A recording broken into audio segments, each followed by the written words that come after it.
Hi everyone, I'm Linnet. I'm the coach at Wild Sky Coaching. And when I introduce myself to people, I say, I am an ontological coach. And they say, what the? What now? Which is fair enough. It's a very long word. It's a philosophical approach. It's something I've been highly trained in, and it's an approach I love because it worked for me, changed my life completely, helped me have a very calm internal space. Bliss, free from that, most of the time, from that head chatter. So that's not all that happened, but I could go on. So I wanted to just explain today a little bit about what that means, because another way of saying it is way of being.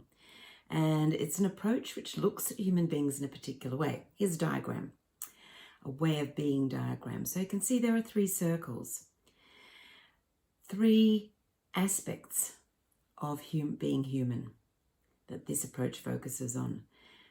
We're a dynamic interplay of these three areas: word, feeling, and the body.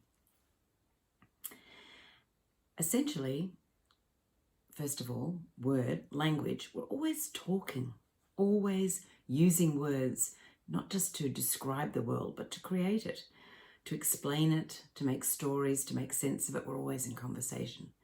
And we see that there are 6 main language actions within that. And once you learn these, it can be really revolutionary. Secondly, there's emotions, moods, our feelings.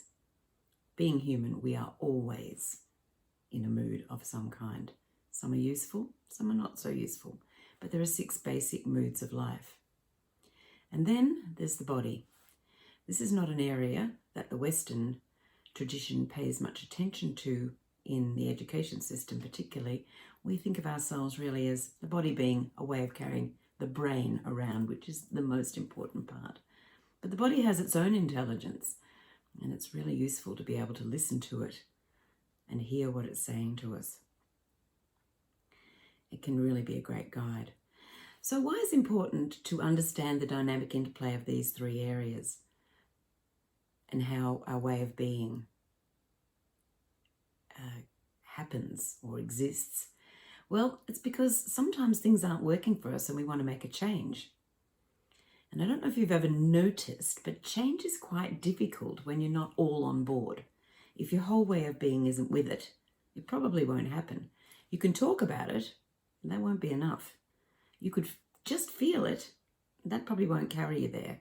If the body's not on board, the words don't match up with the feelings, then it's probably not going to happen. So when I'm coaching, I'm working from my way of being and helping you pay attention and observe your own way of being. And that can be really the first step, because we can't change what we don't notice. And observing our body is a great way, observing all of our way of being is a great way to begin to make a change. There's a lovely little tuning in meditation on my blog page that you can listen to, which helps you focus on each of these areas. So, see you again soon for more way of being coaching.